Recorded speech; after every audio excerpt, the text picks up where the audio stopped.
E aí, senhor Patrick Nofel, tudo certo com o senhor? Não tão bem quanto o senhor, mas um dia eu chego lá, mas está tudo bem, sim. Só para quebrar o gelo aqui. E contigo, tá tudo bem? Tudo bem, tudo bem. Muito obrigado por perguntar.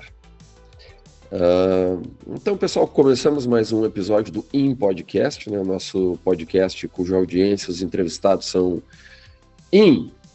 interessantes, inteligentes, inovadores e agora também inconformados. Tá? E conforme falamos em episódios anteriores, nós mudamos a nossa identidade visual, estamos passando aqui por um processo de rebrand, né? Então, em breve, a gente vai fazer um programa para falar sobre isso e falar um pouquinho de como foi o nosso processo criativo para essa mudança. Isso mesmo. Não, ótima ideia a gente fazer um programa e mostrar como foi difícil para o senhor reconstruir a nossa marca. Né? E já é uma consequência, de certa forma, desse nosso rebranding, a gente falar de alguns assuntos mais variados, né, mais amplos, né, que a gente considera mais interessante, porque nós somos muito curiosos e muitas coisas, né, realmente acabam sendo interessantes para nós. E esperamos que esses novos assuntos também sejam para você, né, que nos acompanha. E já como uma consequência dessa nova fase do podcast, nós estamos inaugurando hoje uma trilogia de programas que falam sobre cultura, mas de uma maneira que você não vê por aí, tá? Então, cultura como produto, cultura como negócio, inclusive. Mas não tem nada a ver com aquele termo de indústria cultural, né? Lá do Adorno e Horkheimer. Não tem nada a ver com aquela chatice lá, tá? Ou talvez até tenha, né? Mas apesar que a gente vai falar de cultura como inovação. Isso é muito mais legal, né? Muito mais legal. Sem dúvida, sem dúvida. E já agora, né, começando o programa propriamente dito, deixa eu te fazer uma pergunta, Patrick. O senhor toca contrabaixo, não é verdade? Toquei bastante tempo em banda também. Faz tempo que não arranho o bicho, mas ainda toco um pouquinho. E o senhor já pensou em ter uma banda e sair por aí tocando, vivendo de música? Acho que é difícil alguém que não sonha em ser um rockstar, né?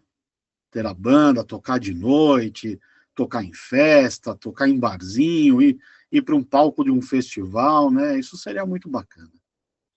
Pois é, então o nosso convidado já fez isso, tá?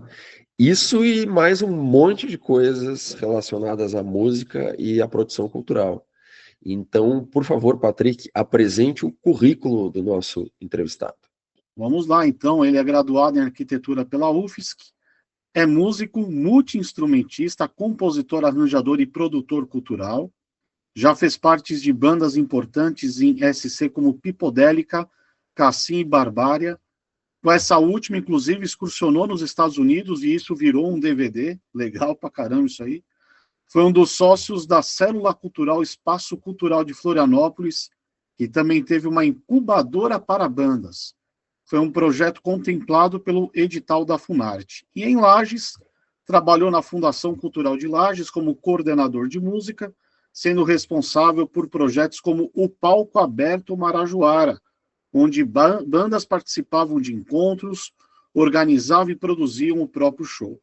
Aprendiam sobre divulgação artística, utilização de redes sociais, desenvolvimento de carreira, mercado independente de música e processo de gravação e organização de eventos. Quer dizer, uma formação de banda aí, né? Uhum. Ainda em Lages, foi dono do Café Livin e é um dos proprietários do Jazz Inn, um dos melhores e mais sofisticados espaços de música e gastronomia de Florianópolis.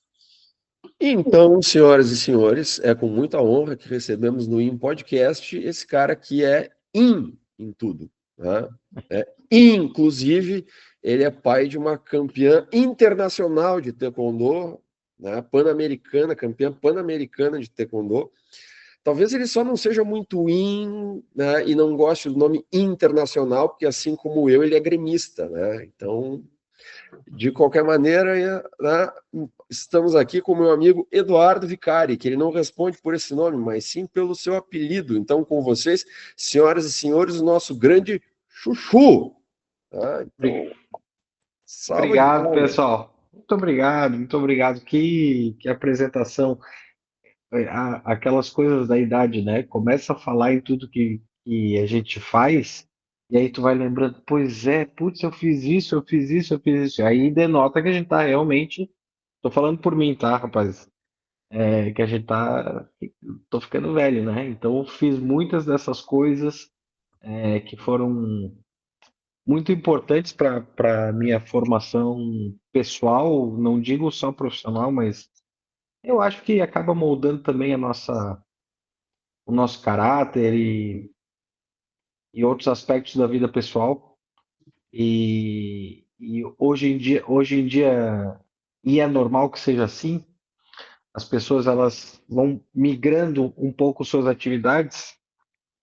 Tá cada vez mais incomum, né, que alguém que comece, vou dar um exemplo clássico, como médico, vai acabar como médico até o fim da sua vida profissional.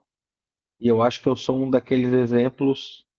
Estou sendo, porque ainda estou ativo, graças a Deus, mas sou um daqueles exemplos que vai migrando dentro de um universo de atividades afins, né? Naturalmente, mas eu vou migrando e assim tem acontecido com nós humanos, né? Não Será sei se uma, vocês são humanos, mas assim, né? sim, Enfim, mais ou menos assim. será uma metamorfose ambulante, né? Diriam. E não é planejado, tá? Eu sou uma pessoa que, pessoalmente, eu tenho minhas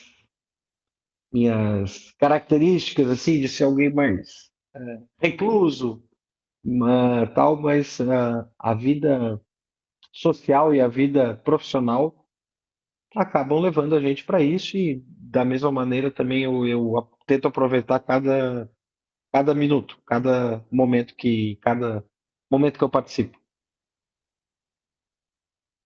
Muito legal, muito bom. É bom a gente, né, se reinventar de tempos em tempos, né? Mas, Eduardo, ou Chuchu, né? Não sou tão íntimo assim, mas vou lhe chamar de Chuchu, já que era esta liberdade.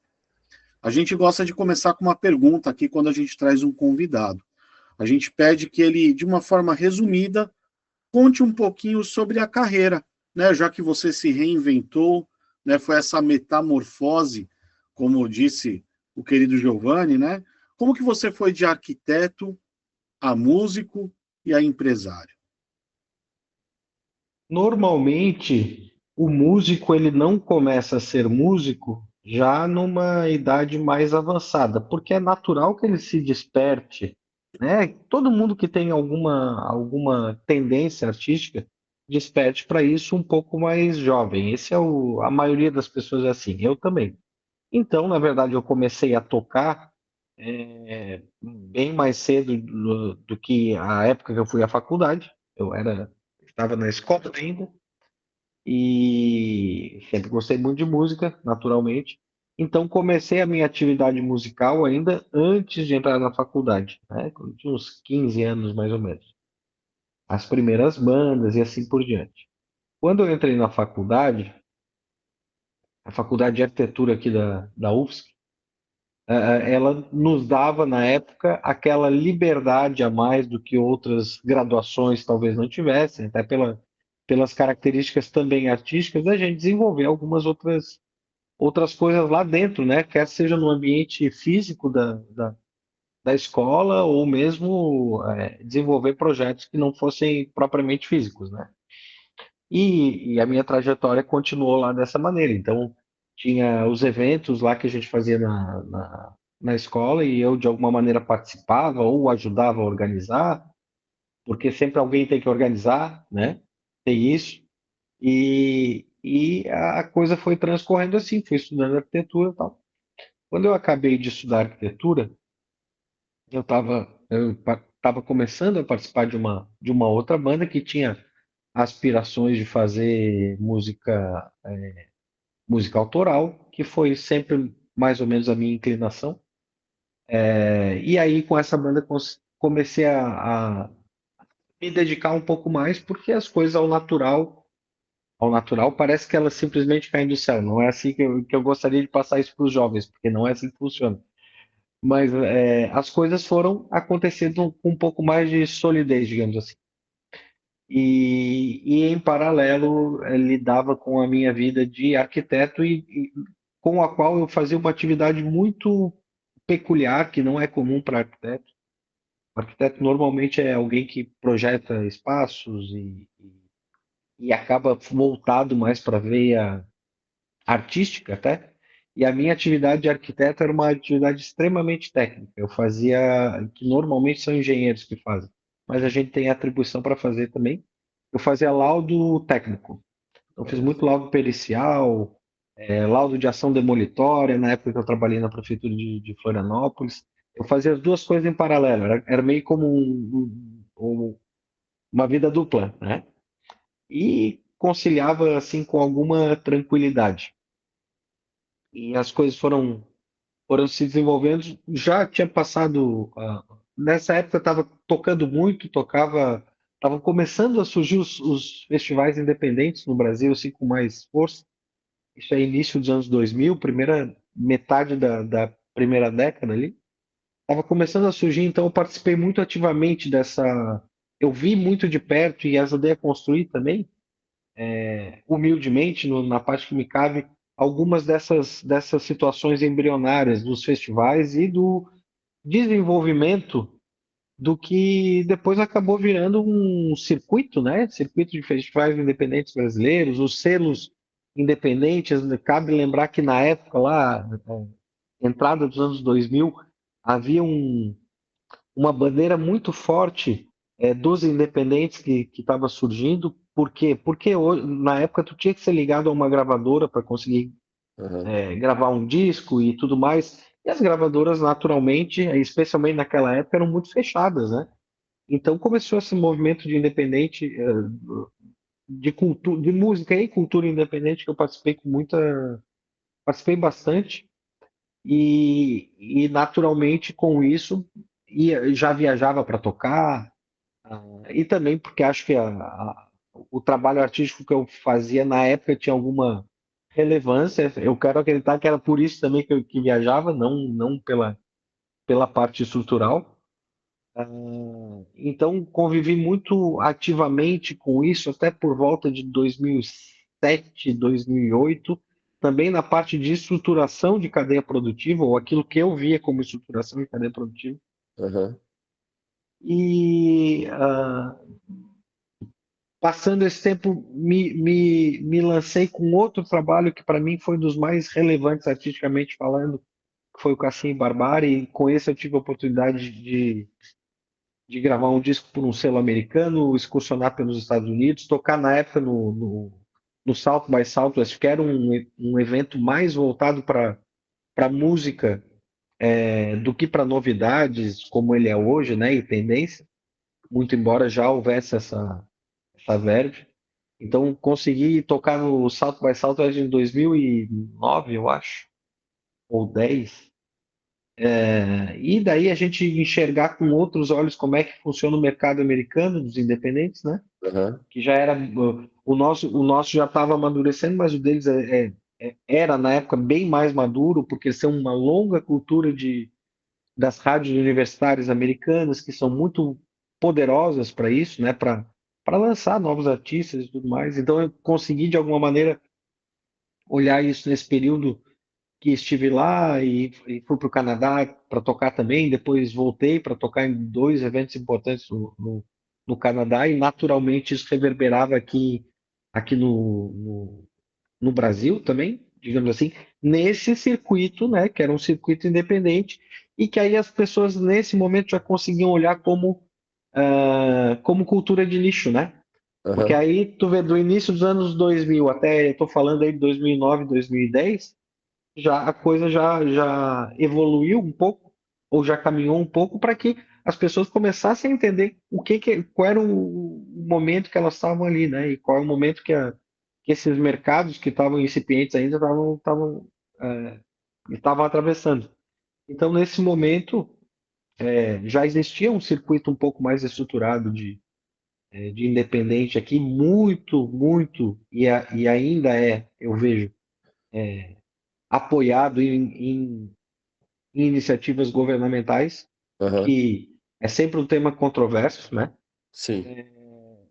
Mas, querendo ou não, houve uma evolução muito grande nesse período de 10 anos e não tinha como não ser, né? Acho que a sociedade inteira mudou muito naquela primeira década ali do ano 2000 para cá, né? Não sei se eu consegui mais ou menos dar um panorama aí até 2010, assim. Sim, sim, não. Eu acabei por virar um grande crítico desse modelo que a gente estava adotando no Brasil, que eu participei de início e depois eu virei um crítico, guardado as devidas proporções, a lá Lobão, assim, né? Aham. O Lobão tem uma história assim, né? Que ele era um grande entusiasta do momento que ia se viver para a cultura. Tanto é que o Lobão foi o artífice para começar a numerar os A discos. Vocês numerar. lembram disso lá? Aham. E aí tá até uma coincidência legal. Na época a gente De lançou canal de venda também, ele começou a vender os isso. discos dele em banca de revista, né? Exatamente, exatamente. Lá no início dos anos 2000, quando começou a se falar disso, e aí veio a lei de numerar os discos, por uma coincidência total, o nosso disco da Pipodérica, pelo menos foi assim que nos informaram, lançado pela Baratos Afins em 2003, eu acho, 2002, ele foi o primeiro disco a ser numerado. Ah, é? Então, eu fiz o corte pro Lobão aí para dizer que eu tive, eu acho que uma situação que dá para traçar uma similaridade, que eu de grande entusiasta no começo, enxergando para onde estava indo e como estava sendo feito isso, eu passei a ser um grande crítico dessa corrente cultural, né? Que é a corrente que nós temos até hoje no Brasil e que é tão controversa, né? Eu acho que tem muitas coisas a ser criticadas, tem muitas coisas boas também, e isso aí rende mais um universo Sim. de conversas, né? Aham. E depois a carreira de empresário, como é que começou? Ah, daí, então, legal. Aí eu estava nos Estados Unidos fazendo nesse momento, e, enfim, eu continuava com o meu trabalho de arquiteto normalmente, e aí aquela coisa, né? Tu tá num meio completamente diferente, vivendo outra realidade, diferente da tua cotidiana, né? Por estar em outro país, em outro ambiente mesmo. E eu pensei, quer saber? Acho que já chega de eu ser arquiteto. Muito embora sempre fui muito grato pelas coisas que eu tive na minha carreira de arquitetura. E aí eu pensei de fato, começar a atuar como agente cultural efetivo, em que 100% do meu tempo eu dedicasse a isso. E daí que eu planejei minha entrada na Célula, que era um organismo aqui de Florianópolis, que existe até hoje e que foi criado, e ela teve sempre essa característica. Foi criado por pessoas que passaram para outras e outras e outras, é uma coisa que ela é contínua e pessoas vão passando por ela. Eu acho essa história maravilhosa, sensacional. Alguém, inclusive, devia registrar isso Aham. com mais propriedade, né? Então, quem lançou a célula foi o Gastão Moreira, vocês lembram dele? Que era Ah, VJ da claro, MTV. claro.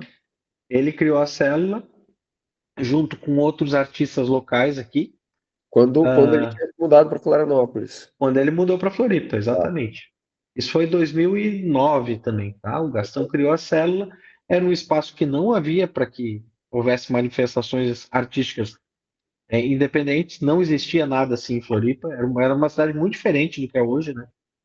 E foi muito importante. Aí em 2011, em seguida aí de eu voltar dos Estados Unidos e pensar para que caminho eu ia seguir, eu decidi entrar na célula. E aí acabei entrando, e as pessoas, como eu, as que entravam e tal, o que elas faziam? Elas iam botando uma verba ali para ir fomentando e melhorando o lugar, né?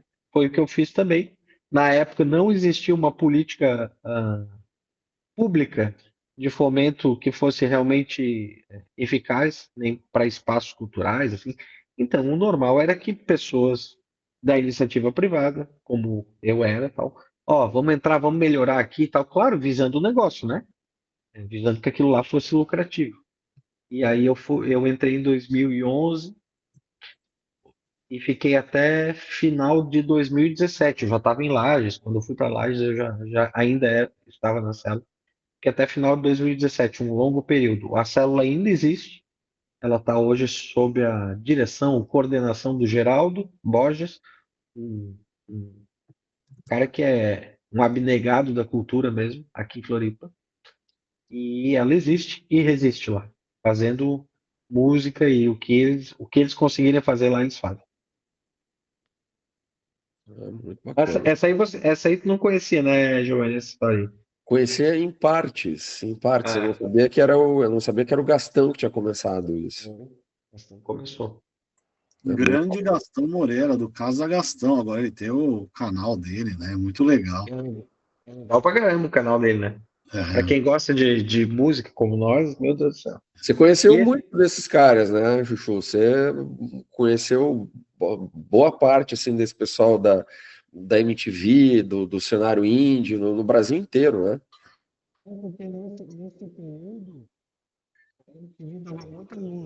né? Porque era um produto que, se a gente for olhar do ponto de vista de mercado, é um produto que eles precisam, né? É banda, é música, né? Esse cenário independente era absolutamente fervilhante. Então, assim, havia muito contato ao natural, porque a gente Uhum. fazia clipe, a gente ia tocar ao vivo, eles iam cobrir muito desses festivais, ou quase todos praticamente, né? Quando a gente estava em São Paulo, porque tinha sequência de show, algum compromisso, a gente acabava sempre marcando para ir em algum dos programas, aí ia falando com a produção, normal. Então, Aham. as portas eram sempre muito abertas. E também porque, na época, mais do que é hoje, bem mais do que é hoje, as coisas ficavam centradas no eixo Rio-São Paulo, nesse momento as coisas estavam se abrindo. Então, cada vez que tinha um grupo que fosse de outra cidade, de outro estado, né, fazendo show, fazendo turnê e passando por São Paulo, eles eram muito receptivos a isso, né? Então, ao natural, a gente foi conhecendo as pessoas e encontrava depois no show, encontrava aqui e ali, e a coisa naturalmente, tu ia desenvolvendo Bacana. relacionamento com alguns, tal. O Gastão eu conheci até depois quando ele chegou em Floripa, um dia a gente comentou sobre isso. Eu conheci quando ele fazia aquele programa dele na TV Cultura. Aham. Tô tentando lembrar o nome agora e não lembro. Que era lá no Sesc Pompeia que ele gravava. Era. Não lembro agora, cara, depois eu lembro. Mas era um programa semanal que ele gravava no Sesc Pompeia para a TV Cultura. E ele também. Acho que ele já tinha saído da MTV. Aí. Não, não tinha, não. Ele fazia as duas coisas, se eu não me engano. E aí, lá que eu conheci ele, se eu não me engano, eu fui tocar lá. Agora a memória já tá falhando, cara, mas é alguma coisa assim, tá? E aí Aham. depois ele veio, eu optou por vir morar em Floripa, e naturalmente aqui, tu imagina, um universo bem menor, quem fazia qualquer tipo de atividade assim se conhecia, né? Ou Sim. se batia todo dia, né? Aham. E foi assim, aí sim, conhecemos muita gente interessante, até um neto bastardo de seu bisavô.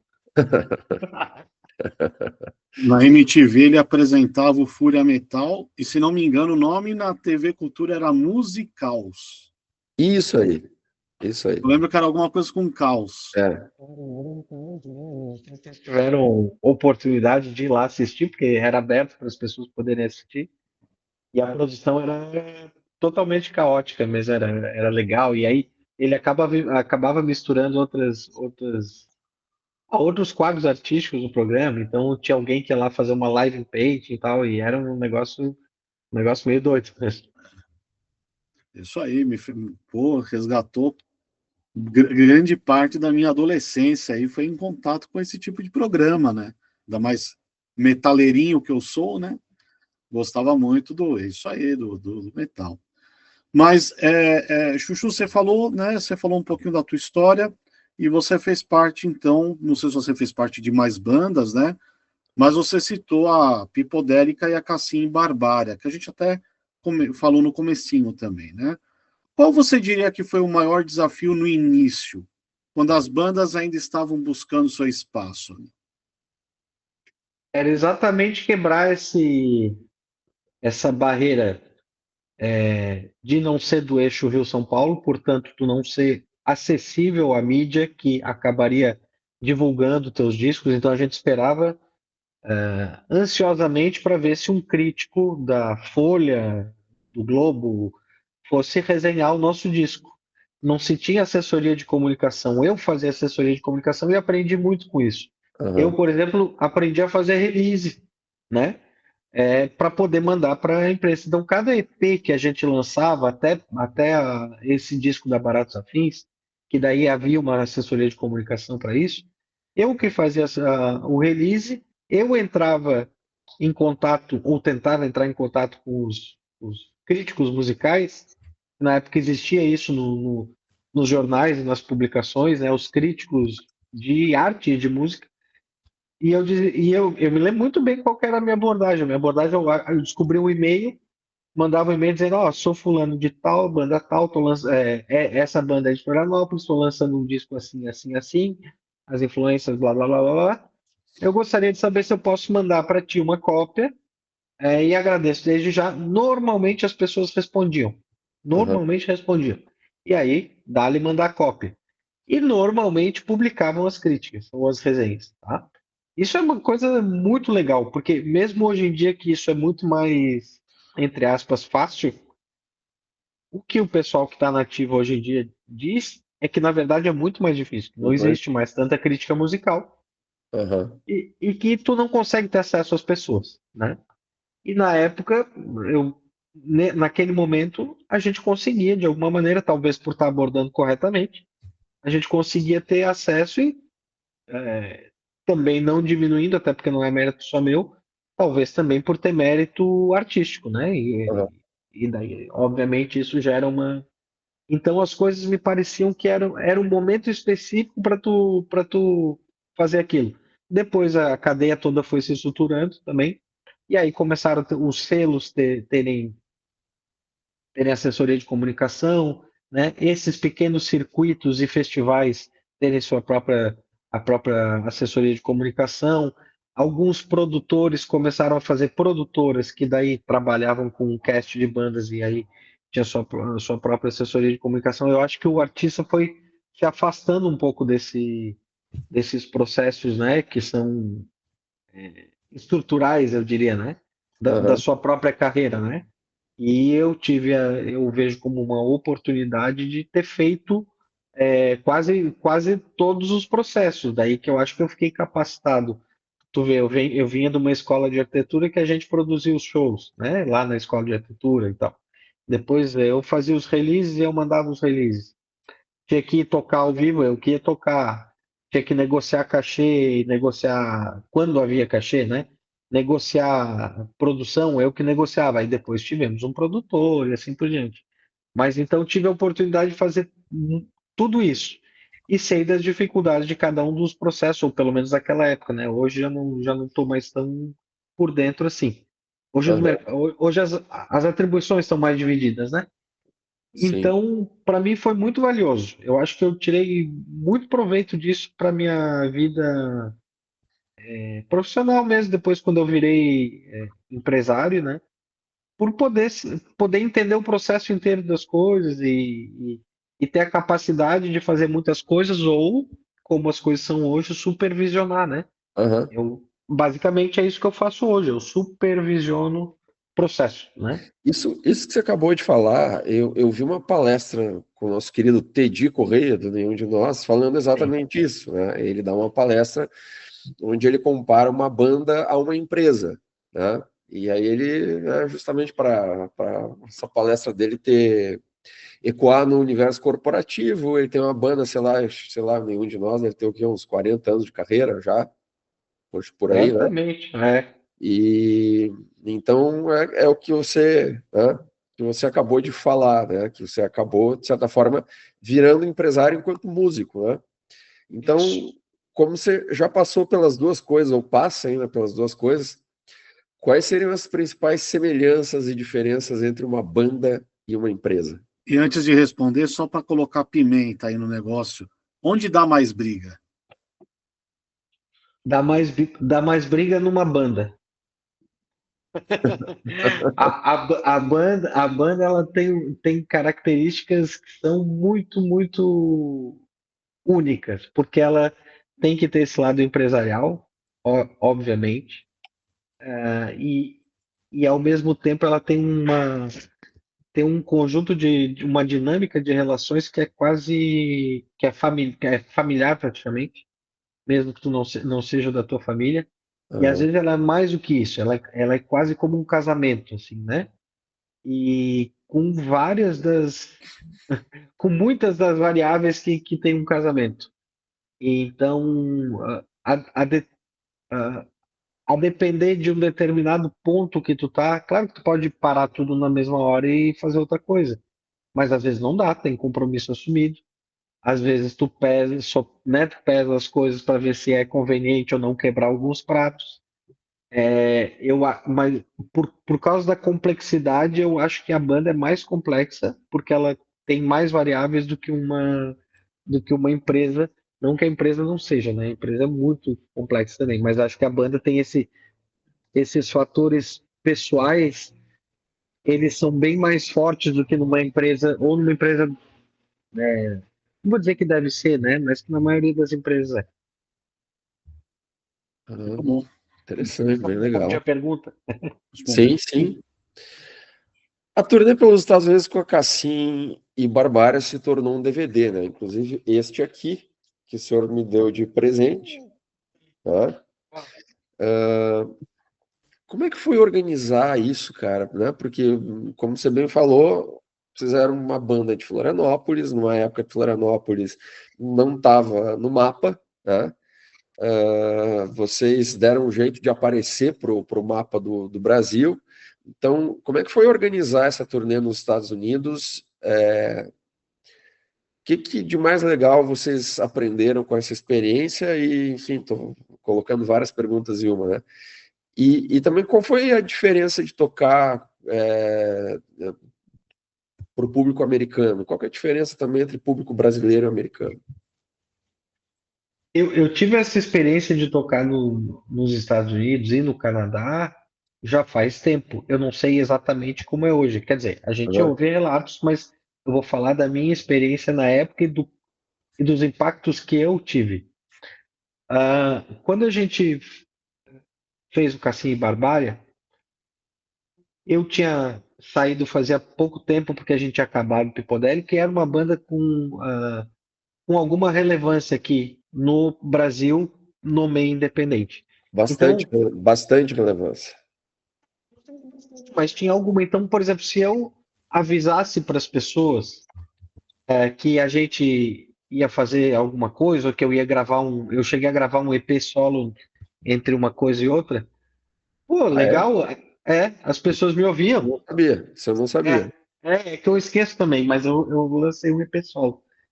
E as pessoas ouviam o que a gente tinha para falar. E o Cassiano, que é o Cassim, do Cassim Barbário, que é quem concebeu.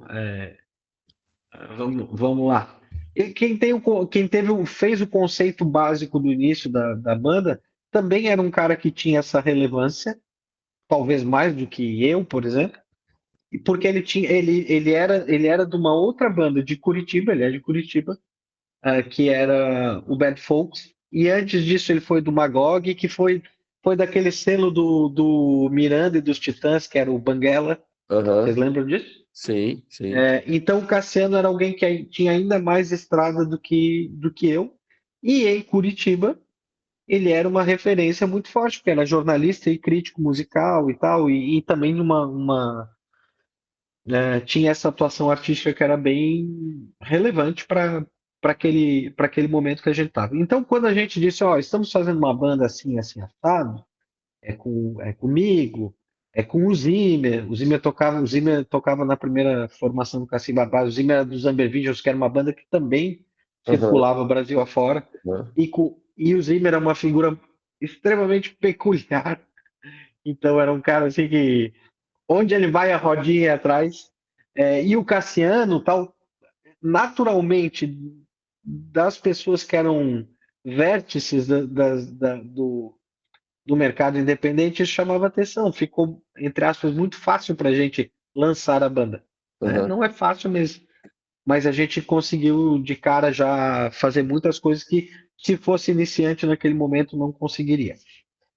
E isso eu vejo como um processo natural e sempre vi. Por isso que uma pessoa que está lançando o terceiro, quarto disco, ela consegue espaços diferentes, porque ela já tem uma trajetória e uma história que um iniciante não vai ter, né? Aham. Aí nesse momento a gente a gente chamou até de demo, que o Cassiano gravou quase tudo, eu só fiz uma outra coisa, e mandamos para um selo americano, que era de um conhecido, porque a gente é conhecidos aqui e tal. E esse selo quis fazer um EP com a gente. Ah, que legal, vamos fazer. Era o BNS Sessions, que era um selo de Nova York. Pô, que legal, vamos fazer, vamos ter como distribuir lá. Vamos pensar em fazer uma turnê de repente. Pô, eu já tinha mais de 30 anos, nunca tinha passado por essa experiência, muito embora aqui no Brasil tivesse tocado muito. Vamos fazer tal. Nesse meio tempo, por causa do selo americano, a gente foi chamado foi selecionado pelo South by Southwest, tinha uma curadoria, eu acho, na época, mas os selos acabam sendo importantes nisso, ou eram importantes. A gente foi selecionado ou convidado para o South by Southwest para fazer a turnê. E por ter sido convidado para o South by Southwest, a gente foi convidado para um outro festival no Canadá, que era 15 dias antes, que é o Canadian Music Week, que é muito forte. Eu não sei se ainda existe, tá? Mas na época era o maior festival canadense que tinha, que ele era mais ou menos similar, ele acabava levando bandas e artistas do mundo inteiro. E aí o que acontecia é que esses artistas ficavam fazendo essas turnês nesse período, que é bem no Spring Break, que é aquela quebra de. Então, nessa época, fervilha, não sei como é hoje, tá? Mas fervilhava de banda estrangeira tocando Estados Unidos e Canadá afora. E a gente, daí, por conta dessas duas datas, a gente acabou fazendo, com a ajuda do pessoal, dos americanos, do BNS, a gente acabou fazendo essa turnê aí de 40 dias, mas sem saber o que esperar, né? Porque é tudo diferente. Então, a gente mesmo produziu muitas das coisas daqui. Aham. A gente se comunicava com o selo por e-mail, Por né? e-mail. Por e-mail. E a gente se comunicava com as casas também por e-mail, né? Então, até tu conseguir marcar show, bababá. Aí tem a história do visto, como é que a gente vai fazer? Na época não se tinha, não era comum que um grupo brasileiro fosse tocar lá, até havia, mas não era comum. Então, como é que visto vão ter que fazer? Ah, tem que fazer visto de artista, senão não pode. Aí contrata um advogado para fazer visto de artista, porque é uma burocracia muito grande. Tu tem que provar para ter esse visto que tu tem alguma relevância. Aí pega material que eu tinha dos meus trabalhos passados, que o Cassiano tinha, junta tudo, compila isso, tudo a gente tem que fazer, né? Aham. Então foi difícil fazer essa pré-produção também, essa produção e pré-produção, porque tinha questões burocráticas de imigração, tinha logística, né? Tinha distribuição, e tu tudo fazendo de longe, não tem troca de WhatsApp nesse momento, nós estamos falando num Exa- momento que não tem Exatamente WhatsApp o ainda. processo, por exemplo, que hoje o pessoal de startup quer se internacionalizar, o processo de internacionalização de uma empresa, tudo igual. Exatamente, é isso que esses dias eu vi alguém falando, né? Pegou teu som, Eduardo, teu problema do som. Eu? Agora Alô? foi. Esses dias eu vi alguém falando lá na CAT sobre isso e eu entendi essa similaridade também que tu colocou agora, Giovanni. Então, na verdade, tu pode fazer esse paralelo com uma pequena empresa, porque de fato é, mesmo que tenham outros agentes contribuindo, né? No caso, tu vê, ó, tinha um selo, né? A gente tinha um advogado fazendo a parte burocrática de imigração. Aqui no Brasil estava repercutindo, a gente tem que repercutir também, né? Via assessoria de comunicação. Muito embora aqui no Brasil a gente não tivesse selo ainda, mas daí era mais fácil, porque a gente encontrava as pessoas, e tal. E aí fomos lá para tocar e as questões logísticas e tudo mais que eu falei, né? E aí Aham. foi interessantíssimo, porque é aquele, é aquele, entre aspas, sonho que um músico independente tem, ou o da minha geração tinha, né? Hoje eu sei que é diferente, eles olham para quantos plays eles têm quantos plays eles, nas plataformas, né? O nosso sonho era ir tocar em outros lugares e ver outras bandas, e o público é muito diferente. As questões de produção de shows independentes são muito diferentes, as casas são muito diferentes, uma estrutura infinitamente superior à nossa aqui, né? Aham, O comportamento do público é completamente diferente dos lugares que a gente estava acostumado a tocar aqui, a não ser em festival, que o festival também é um pouco. Então é muito aprendizado, um apuro técnico muito superior ao que a gente tinha na época aqui no Brasil, aham, em termos técnicos mesmo de sonorização, aham, mas em termos de som da banda, na época nos chamava muito a atenção como os músicos eram cuidadosos com os seus timbres e tudo mais, que aqui no Brasil não era uma coisa ainda tão comum, né? aham, Por N razões, e não tinha como ser mesmo. Então a gente, por exemplo, foi viajar com um técnico de som, que era uma coisa que em tese não caberia, porque fica um custo muito caro, mas a gente viu a necessidade de fazer isso.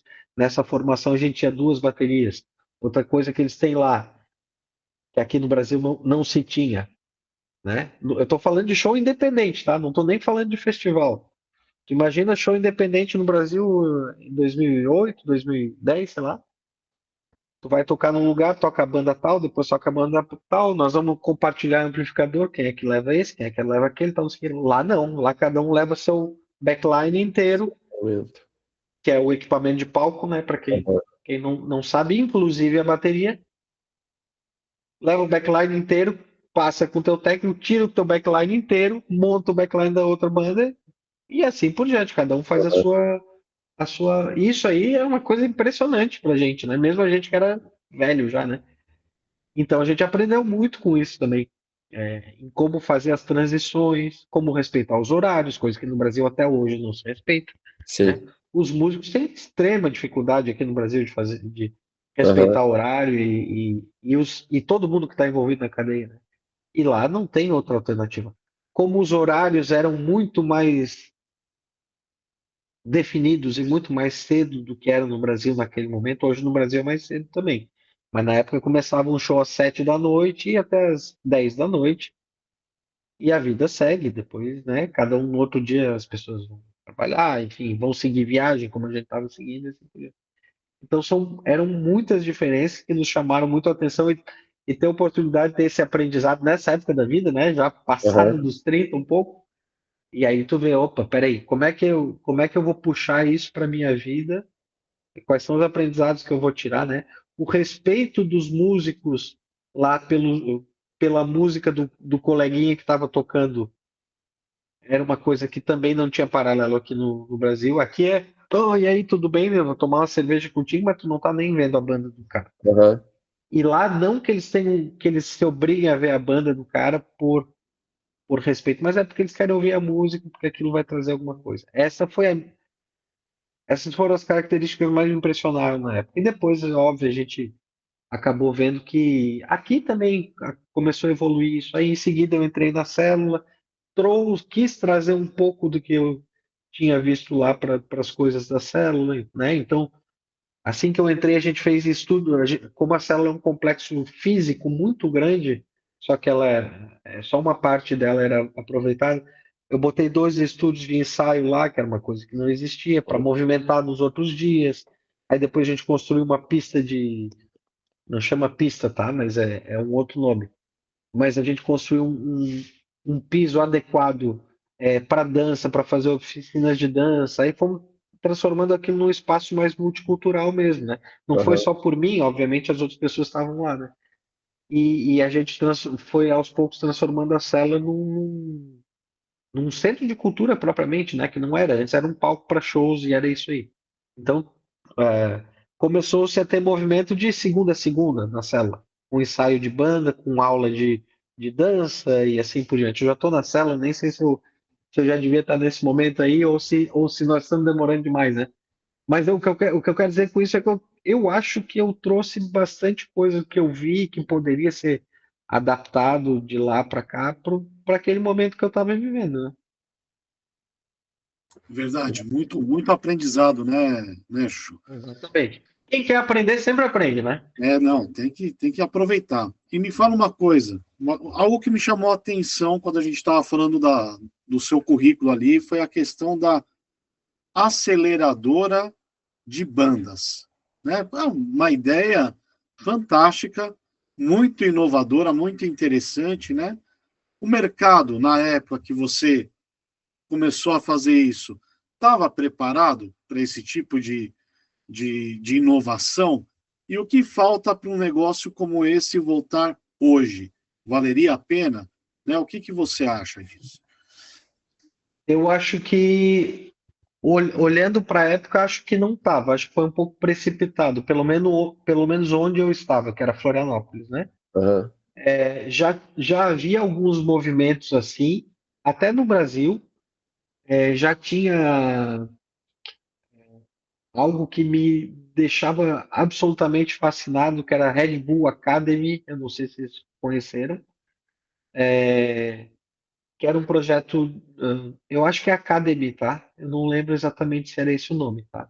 Mas que era um projeto para incubar artistas que acontecia mundialmente, então cada ano era numa cidade. E aqui no Brasil, não, acho que não estava muito acontecendo ainda, muito embora nessa época teve um em São Paulo, se eu não estou enganado.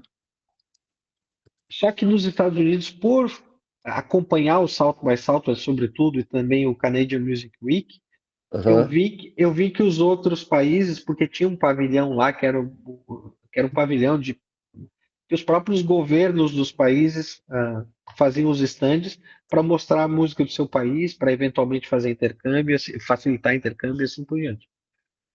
E eu pensei que, pô, aí eu não me lembro exatamente qual país desses estandes que eu fui, Nova Zelândia, não sei, não lembro exatamente, mas que eu vi que tinha algumas coisas assim e não era um fato isolado, aham. né? Aí depois fiquei sabendo da Red Bull e tal. Aí eu pensei, pô, vamos fazer uma célula, depois, um pouco depois, né, que eu já estava na célula, fazer uma célula, a hora que tiver um pouco mais de estrutura. Aí no momento que a gente tinha estúdio rolando, que a gente tinha um palco, um bom palco, a célula tem um bom palco até hoje, que era de fato um lugar que os artistas se encontravam, eu pensei, pô, vamos fazer então uma coisa muito que seja simples, que o artista entenda e que aquilo faça sentido para ele naquele momento em que ele possa ensaiar na célula com regularidade, pré-produzir o seu show e entender toda a parte de divulgação que tem que fazer, chamar as pessoas do seu público, claro que a célula também vai ajudar para assistir esse seu show, produzir o seu show e assim por diante, ou seja, fazer o caminho completo, porque eu sou daqueles que quando eu fazia show, eu saía pela cidade de Florianópolis nos postes, colando cartazes, isso lá no início Aham. dos anos 2000, né? Inclusive eu faço ótimos grudes de poste, tá? Tem cartaz meu que está colado até hoje, tá? Mais de 20 anos depois. Então eu tentei levar isso para a célula um tempo depois, junto com meus sócios da época, mas não deu muito certo exatamente por essa imaturidade, assim que eu vejo hoje. Essa imaturidade do artista daqui, ou brasileiro, da época, de entender o porquê que isso era importante para ele. Então, por exemplo, tinha os ensaios marcados, eles não apareciam para ensaiar, Ah, eles não vinham nas reuniões para a gente para a gente desenhar como é que ia ser a produção. E assim as coisas eram muito travadas, né? você vê nesse mercado, por exemplo, nessa cadeia produtiva, o elo que talvez precise ser melhor ajustado é o artista entender as suas responsabilidades de empresário, são as casas de show, são as gravadoras, qual que é o que precisa, por exemplo, profissionalizar mais para que essa indústria funcione melhor? Eu acho que hoje as funções já estão mais compartimentadas, né? Tem uma produção, normalmente tem um produtor que fala pelo artista, tem uma Aham, casa de show já mais estruturada que tem sua própria produção, como a gente no Jazzin tem, muito embora a gente seja outro circuito, é comercial, é diferente um pouco, mas me parece que isso tem que partir do artista. aham, E isso eles têm imensa dificuldade em ver, em conseguir olhar para isso e conseguir aceitar que eles não têm que só pensar na sua arte, eles têm que pensar um pouco mais do que isso e mais do que isso, se comprometer, né? Me parece que é uma relação de comprometimento com a difusão da sua música, falando especificamente da música, que ela é muito tênue, assim. Eu sempre achei isso, e daí só fui comprovando ao longo do tempo, que eles não conseguem ter uma ideia completa do processo e do porquê que uma coisa é necessária para fazer Aham, outra. Ou seja, o processo inteiro, né? E eu acho que isso deveria partir do artista, e o fato de atualmente a gente estar com as funções mais segmentadas, porque existem produtores profissionais hoje, existem casas estruturadas e tal, eu acho que dificulta essa visão por parte deles. Então eu acho que a gente tá chegando, tem um momento aí que a gente vai precisar quebrar isso de alguma maneira, porque o artista se vê muito só eu fazendo isso. aham, Talvez essa seja a minha visão viciada por conta do processo que eu passei, da época que eu passei, né? Mas falta a visão empresarial, sem dúvida que falta. aham. De ver, de entender qual que é a relevância do porquê e para quem que ele vai difundir a sua música, e vamos falar especificamente de música, e assim por diante. Eles não conseguem enxergar o todo, cara. E isso é uma coisa bastante preocupante em diversos momentos e frustrante, né? Para quem Aham. participa da cadeia nos outros momentos, eu acho que é frustrante, assim. Tô ficando velho também, né, Giovanni? Pode ser, né, cara? E isso foi o que mais te desgastou, por exemplo, nas relações com as bandas ou com essa a indústria, é justamente essa questão, tipo, sei lá, você via artistas extremamente competentes, né, musicalmente falando, artisticamente falando, mas que não conseguia entender essa questão do básico para transformar a banda num negócio. Isso é o que, a partir do momento que eu fui enxergando isso, é sempre o que mais me frustrou. A pessoa, e eu entendo, né? Tu tem que desenvolver a parte técnica, desenvolver a parte conceitual da tua música. Eu vou sempre remeter à música porque é o Claro, universo que eu parti, né? claro. Eu entendo isso, mas eu acho que é uma autolimitação gigantesca e que te põe de fora de tantas possibilidades, inclusive para desenvolver a tua parte criativa, Aham, né? Então, essas autolimitações que as pessoas se impõem na sua vida cotidiana e na sua vida artística e na sua vida profissional, e aí, ponto meu, na sua vida espiritual, cara, eu tenho imensa dificuldade de entender isso. Eu tenho aham, até hoje. Então talvez o problema seja eu mesmo, né? Porque o padrão não é esse aí. Mas eu não consigo entender como as pessoas elas não querem saber mais além do seu quadrado. Isso para mim é contra-artístico, inclusive. O aham, artista, o artista, por premissa, ele tem que ter a sua cabeça aberta, né? Então, eu acho que aí os nossos, em geral, obviamente, em geral, a gente ainda tem muito que avançar nisso, sabe? Muito bom. boa. Bom. Vamos falar um pouquinho mais sobre o jazzinho. Vocês criaram um espaço sofisticado, com música, gastronomia, né?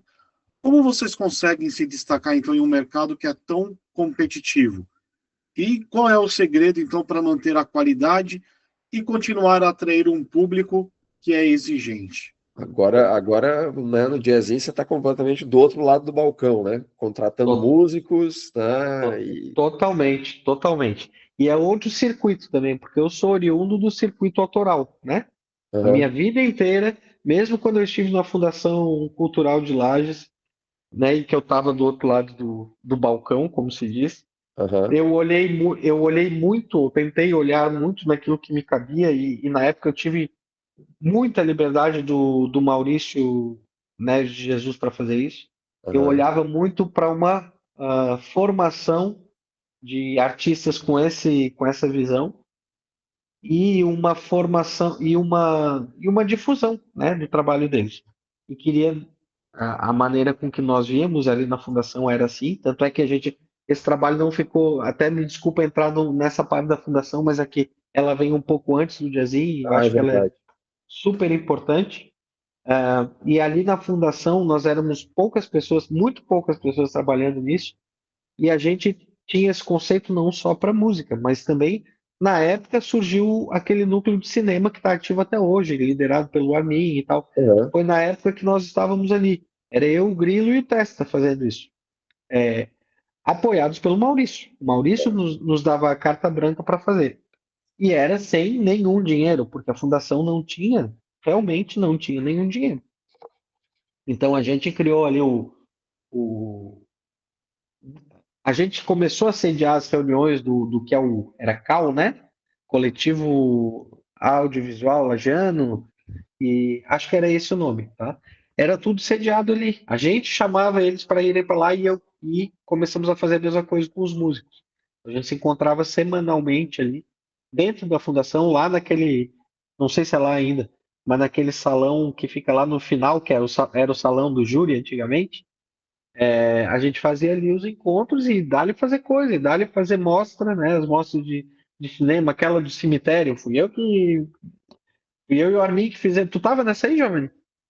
Aquela que foi feita Eu, no cemitério? eu acho que eu assisti, sim. Assisti. Fazer aonde? Vamos fazer no cemitério, porque vai ser massa, nunca teve nada igual, blá, blá, blá, blá, blá. Como é que vamos conseguir para fazer aí? Por estar dentro do poder público Aham. facilita a coisa e tal. O palco Marajoara, aquele palco lá totalmente não, mas assim, muito subutilizado. Não, vamos Sim, botar essa turma vamos botar essa sim. turma no palco para fazer o seu show, para chamar as pessoas para irem lá no sábado à tarde, porque não tem ninguém, não tem nada acontecendo lá no sábado à tarde, no Marajoara. Então a gente criou o palco aberto Marajoara, eles mesmos organizaram. Então a gente teve, na época, muito essa característica, botou muito essa impressão, mas até me desconectei onde é que isso batia com o jazzinho, né? Como é que, Me ajuda aí. depois disso, como é que chegou o jazzinho? Qual que é o desafio de manter uma casa que hoje é referência em Florianópolis, né? Aí foi o seguinte, a gente ia sair da fundação, ia mudar a gestão. Eu já achava que estava na hora de eu me aposentar, que eu já estava, tu imaginar, 17 anos nisso aí, pelo menos, considerando o ano 2000 para cá. Eu já acho que eu já tinha dado minha contribuição também do outro lado e tinha visto, tinha aprendido bastante. Aham, Eu pensei, eu ia ficar em Lages, eu não tinha planos para voltar para Florianópolis, muito embora seja daqui, esteja aqui hoje. Assim, eu vou fazer alguma coisa da minha vida aqui. Na época eu vendi a minha parte da célula, porque eu não ia voltar para Florianópolis, e investi o meu dinheiro no Livin, que era o café que teve lá, em que eu conheci o Giovanni e tantas outras figuras maravilhosas. E fiquei no Livin durante 2 anos, fazendo algumas coisas muito legais também. Só que, claro, sim. dentro de uma empresa pequena, privada, né? Mas querendo ou não, era um núcleo bastante movimentado de encontro de personalidades muito interessantes. E a gente conseguiu, e com a ajuda dos amigos, inclusive o Giovanni fazer isso. Fizemos várias coisas legais, depois o Giovanni quiser citar aí, também foi, a gente se divertiu um bocado lá. Aham. Só que aí eu voltei para Floripa por questões familiares, né? Tinha me divorciado, minha filha tinha vindo para cá e não ia voltar mais para Lages. Tive uma conversa com a ex-esposa sobre isso. E assim, não, vou voltar para Floripa, então. Na época, o meu irmão era sócio investidor do Jazzinho, que já existia, tinha recém-aberto. Eu já tinha negado a minha entrada porque eu não tinha planos para voltar para Floripa. Eu tinha sido convidado e eu disse, ó, eu não vou, porque sabe, meu irmão quer entrar como investidor, ele entrou. E aí eu voltei para Floripa e, bom, o que que eu vou fazer agora, né? Eu vou cair aqui dentro do Jazzinho, até a pedido dele, obviamente, do meu irmão.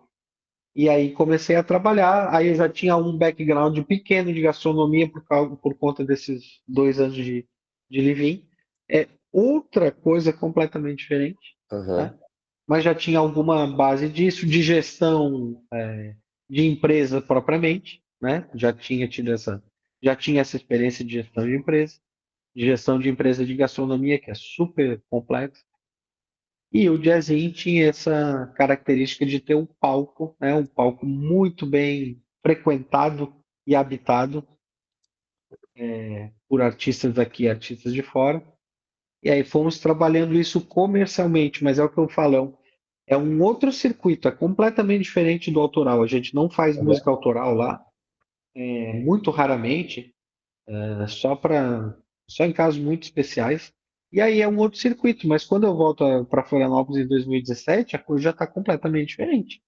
Tem uma quantidade muito grande de músicos, de bons músicos, que estão atuando no mercado propriamente, né? O mercado comercial, o mercado que o autoral normalmente é em paralelo, mas os músicos eles acabam vivendo os dois mercados.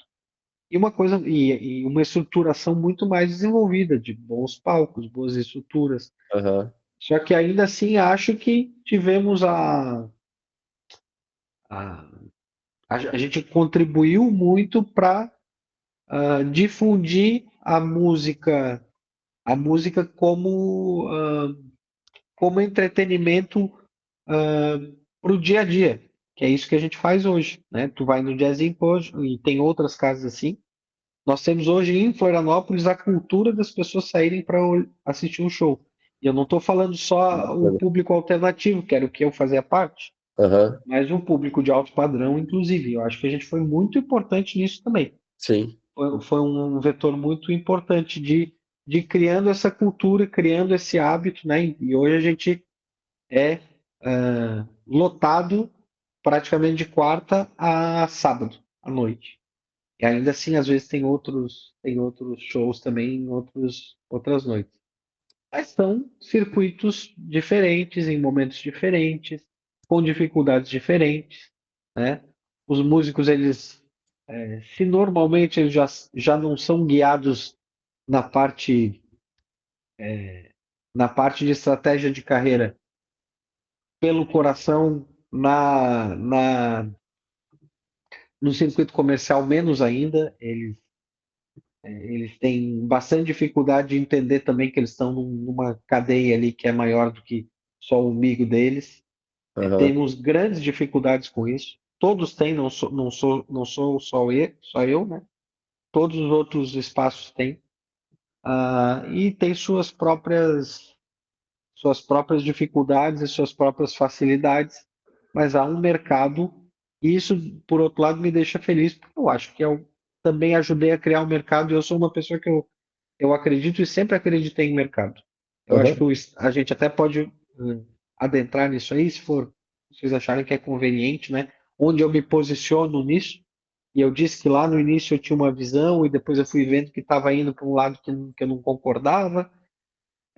Eu acho que o que falta no nosso mercado cultural, ou o que faltou naquele momento, era olhar com olhos de mercado, de fomentar um mercado de fato, não que ficasse todo mundo dependente Aham. para sempre de dinheiro público para fazer o que quer que seja, né? Aham. E, enfim, indo nesse caminho aí, tem muitas coisas que evoluíram bastante, outras não tanto. Mas é assim, a gente vai dando as nossas contribuições pessoais e nunca vamos saber o quanto isso é definitivo, não é, né? Mas o quanto é importante ou não para dar uma contribuição pro cenário assim mais abrangente. Aham. Muito legal. É isso aí. Muito bem, muito bem. Acho que quando a gente começa a falar de coisa que a gente gosta, a gente vai embora, né, Chuchu? A gente, para finalizar o episódio hoje aqui, a gente teria muito mais perguntas para fazer, mas Eu acho que rende, assim, se você estiver disposto, rende mais uns 2, 3 episódios, porque acho que isso. eu gostaria de falar mais sobre essa questão realmente do mercado, assim, mas vamos deixar para uma próxima, assim, porque acho que essa é uma discussão bastante relevante. Vamos sim, vamos deixar Legal, para uma vamos próxima. lá. Mas só para finalizar aqui, olha, que mensagem você gostaria de deixar, então, para os novos músicos, para os produtores culturais, para aqueles que estão começando hoje no mundo da música? Olha, eu tenho ainda, eu encontro o pessoal da velha guarda, que agora a gente tá ficando velha guarda, né?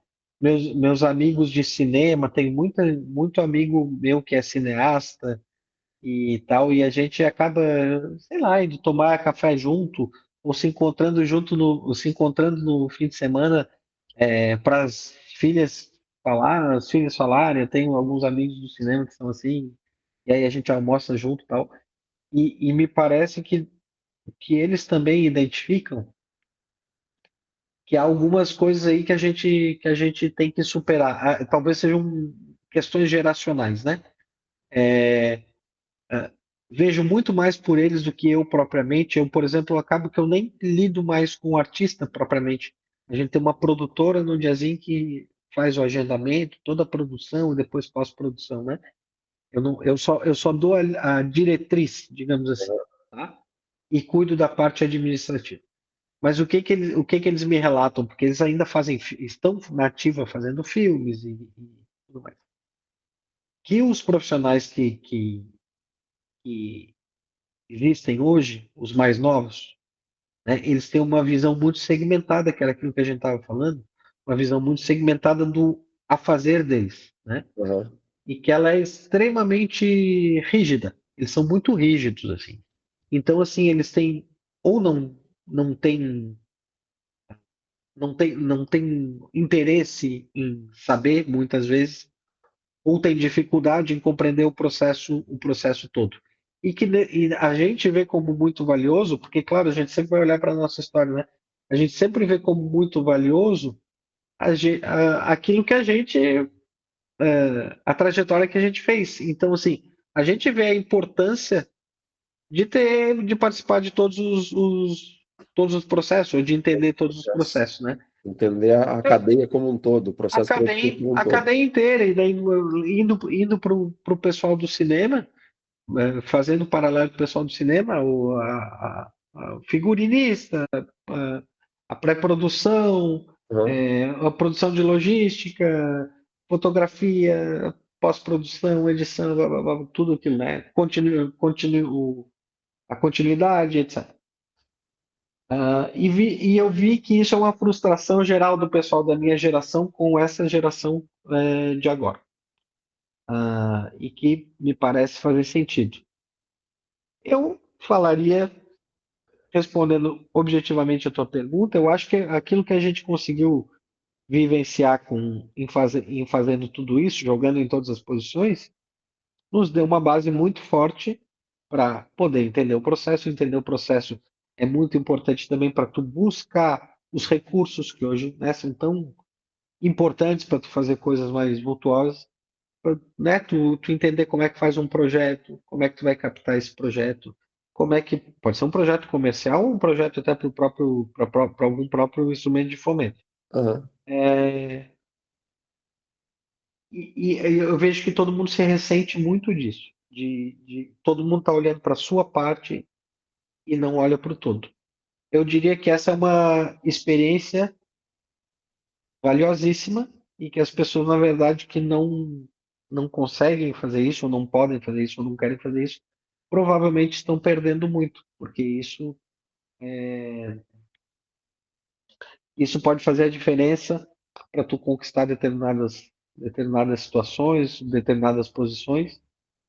E eu acho que era essa, humildemente falando, e, de novo, né, com base na minha experiência, que eu não estou dizendo que é certa nem errada, mas é a que eu tenho, e agradeço já de antemão o convite de vocês. É isso que eu diria, tentar aprender um pouco mais das outras funções, não ficar restrito à sua.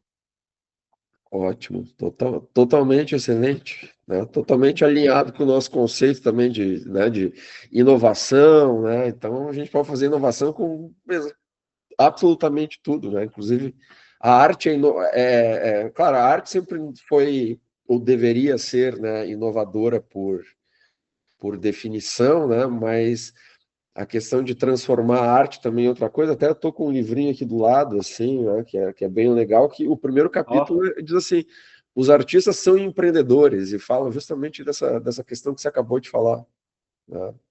Muito bacana. a gente deveria ter isso como norte, né? tu ser Aham. empreendedor e tu tá com a mente aberta para as coisas, e não.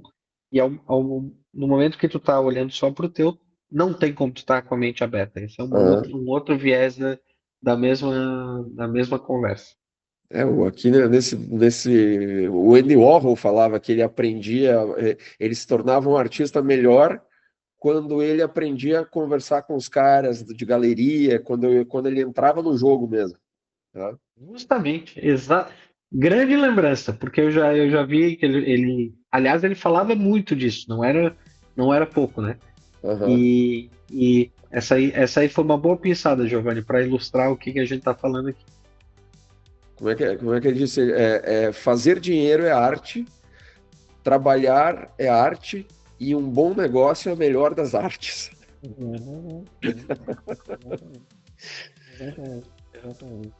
Cara, muitíssimo obrigado, tá? Foi muito legal.